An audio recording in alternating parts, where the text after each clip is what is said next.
ఇక్కడ నగరాల్లో పట్టణాల్లో ఏసీ రూమ్ లో ఉండి బూటకపు ఎన్కౌంటర్ అని చెప్పి మాట్లాడేవాళ్ళు ఏ రోజన్నా తుపాకీని వదిలి వచ్చి లొంగిపోండి, ఇది మంచి పద్ధతి కాదు అని చెప్పి వాళ్ళ ప్రాణాలు కాపాడే ప్రయత్నం వీళ్ళు చేసిరా ఈ అర్బన్ నక్సల్స్. వీళ్ళ ఆలోచన ఏంది? ప్రతిసారి ఎన్కౌంటర్ అయ్యేదాకా చూస్తారు, ఎన్కౌంటర్ అయినాక బూటకపు ఎన్కౌంటర్ అంటారు, ఒక పాట పాడతారు, నివాళి అంటారు. కానీ అడవుల్లో వాళ్ళ తిండి తిప్పలు లేక కుటుంబాలకు దూరమై వాళ్ళ జీవితాలను మొత్తం సర్వనాశనం చేసుకుంటే వాళ్ళు చేసుకుంటుంటే, మళ్లీ చెప్తున్నా, అర్బన్ నక్సల్స్ అనేటోళ్ళు ఇవాళ పట్టణాలకు నగరాల్లో ఉండి ఏసీ రూమ్ లో ఉండి జల్సాలు చేస్తూ నామినేటెడ్ పోస్టులు పొందుతూ కమిటీలో ఉంటూ పైరవులు చేసుకుంటూ ప్రభుత్వాలకు కొమ్ము కాస్తూ ఇవాళ దాన్ని మీరు ఒకవైపు ఏమంటారు, రాజ్యాంగాన్ని కాపాడాలని చెప్పి ఆందోళన చేస్తారు. మరి రాజ్యాంగానికి వ్యతిరేకంగా తుపాకీ పెట్టి కాల్స్తా అంటారు. ఇవాళ నరేంద్ర మోడీ గారి ప్రభుత్వం, నరేంద్ర మోడీ గారి యొక్క ప్రభుత్వం యొక్క లక్ష్యం ఏంది? మాకు అభివృద్ధి, సంక్షేమము, ఈ దేశాన్ని శక్తివంతమైన భారతదేశ నిర్మాణంగా తయారు చేయాలి, అగ్రరాజ్యాల్లో చేర్చాలని చెప్పి ఒక ఆలోచన. అందుకే ఇవాళ అమెరికా, చైనా, రష్యా, జపాన్ సరసన చేరిన దేశం భారతదేశం. ఆర్థిక ప్రగతిలో 4వ స్థానానికి చేసిన గొప్ప వ్యక్తి నరేంద్ర మోడీ గారి యొక్క ప్రభుత్వం, నరేంద్ర మోడీ గారు. మా లక్ష్యమైంది 2047 మా టార్గెట్. 2047లో అభివృద్ధి చెందినటువంటి భారతదేశంగా అగ్రరాజ్యంగా మార్చాలి అని చెప్పి మా లక్ష్యము. 2047 అగ్రరాజ్యంగా మార్చాలి, అభివృద్ధి చెందిన దేశంగా మార్చాలని చెప్పి వికసిత్ భారత్ లక్ష్యంగా మేము ముందు పోతాం. మీ లక్ష్యం ఏం చెప్పండి? మీ లక్ష్యమైంది తుపాకులు పెట్టి కాల్చి చంపడం. మేం చేస్తున్న నరేంద్ర మోడీ గారు చేస్తున్న ప్రభుత్వం చేస్తున్న అభివృద్ధి మీకు కళ్ళ కనబడతలేదు. 25 కోట్ల మందిని పేదరికం నుంచి బయటకు చూసిన వ్యక్తి పరిస్థితి మీకు కనబడతలేదు.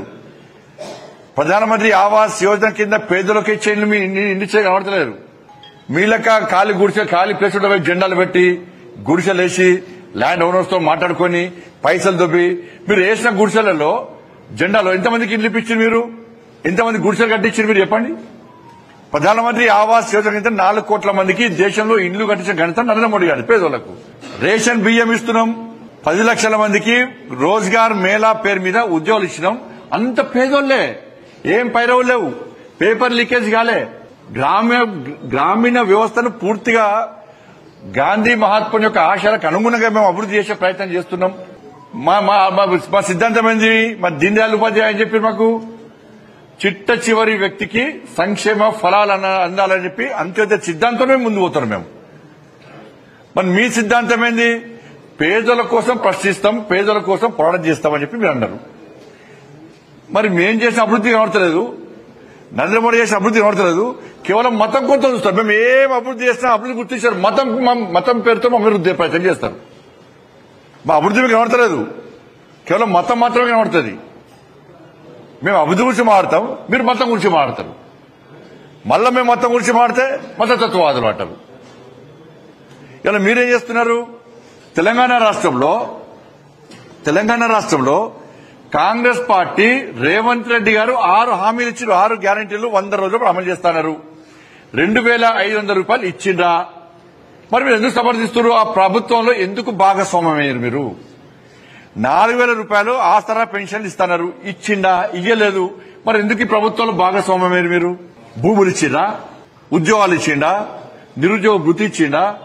ఏమిచ్చిండు? రైతులకు రైతు భరోసా ఇచ్చిండా? రైతులకు 12,000 రూపాయలు ఇచ్చిరా? మరి ఎందుకు మీరు భాగస్వామ్యమయ్యారు? నామినేటెడ్ పోస్టులు ఎందుకు తీసుకుంటున్నారు? కమిటీలో ఎందుకుంటున్నారు? మీకు ఏమి నచ్చింది? మీకు దానిలో నచ్చింది ఏంది? మీకు కాంగ్రెస్ పార్టీ పాలలో మీకు నచ్చింది ఏంది? ఎందుకు భాగస్వామ్యమయ్యారు? మీరు భాగస్వామ్యం అవుతారు, జల్సాలు చేస్తారు, నగరాల్లో పట్టణాల్లో కుటుంబ సభ్యులతో ఉంటారు, పైరవులు చేస్తారు, పోస్టు పొందుతారు. కానీ జంగల్లో వాళ్ళకి కనీసం తుపాకీ పట్టుకుంటే ఆనందం ఉండదు, ఎప్పుడు టెన్షన్ లైఫ్ ఇవ్వాలి, తిండి ఉండదు, వాళ్ళకు కుటుంబానికి దూరమేరు, బతుకుతామా చస్తామా అని చెప్పి తెలియని దౌర్భాగ్య పరిస్థితి, ఆందోళనకరమైన పరిస్థితి. ఇవాళ జంగల్లో తుపాకీ పట్టేటువంటి మావోయిస్టులది. ఇప్పుడు పట్టేదెవరు? పేద ప్రజలు, మైనర్ అమ్మాయిలు, అభం శుభం తెలియని అమ్మాయిలకు మీ పాటల ద్వారా మాటల ద్వారా రెచ్చగొట్టి అర్బన్ లో ఉండి రెచ్చగొట్టి వాళ్ళ చేతికి తుపాకులు ఇచ్చి చిన్నపిల్లల చేతికి తుపాకులు ఇచ్చి కాల్చుమంటే ఏం సిద్ధాంతం మీది? ఏం సిద్ధాంతం మీది? ఎవరిని కాల్చుకుంటున్నారు మీరు?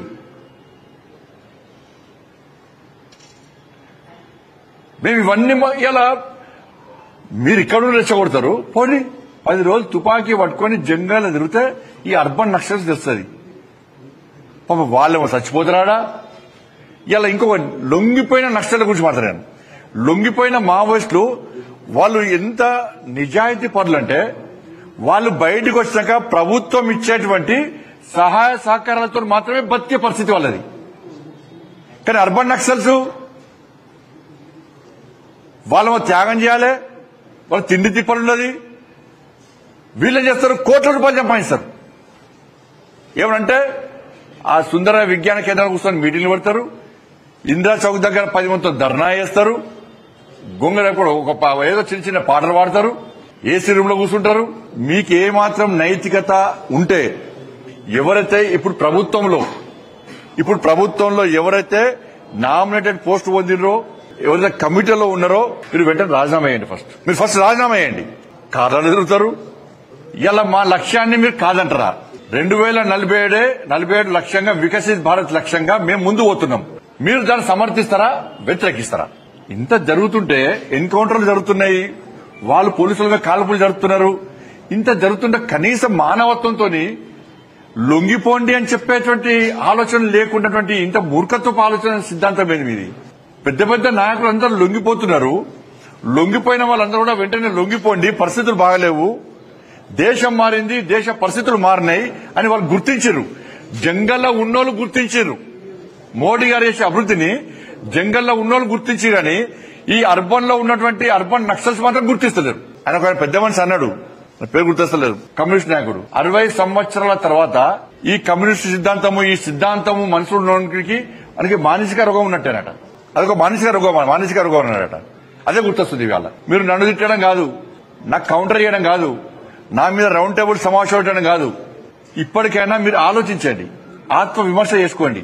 ఇవాళ తెలంగాణలో అధికారంలో కాంగ్రెస్ పార్టీ ఉంది, దాని భాగస్వామ్యం అని చెప్పి మీరు సంకలు గుర్తుకుంటారు కావచ్చు. కానీ ఇవాళ తెలంగాణ రాష్ట్రంలో ప్రజలు వాస్తవాలు నుంచి ఎస్ భారతీయ జనతా పార్టీ చెప్పింది కరెక్టే, అమిత్ షా గారు తీసుకున్న చర్యలు కరెక్టే, దేశం మారింది, దేశ పరిస్థితులు మారినాయి, దేశం అభివృద్ధి చెందుతుంది, అభివృద్ధి ఇంకా చెందడానికి ముందుకు వస్తున్నారు, ఒక లక్ష్యాన్ని ఎంచుకున్నారు, వాళ్ళ లక్ష్యం ఇది అని చెప్పి జంగల్లో ఉన్న వాళ్ళు గుర్తించినట్టే అర్బన్ నక్సల్స్ కూడా గుర్తించాల్సిందిగా నేను వాళ్ళకి అప్పీల్ చేస్తాను.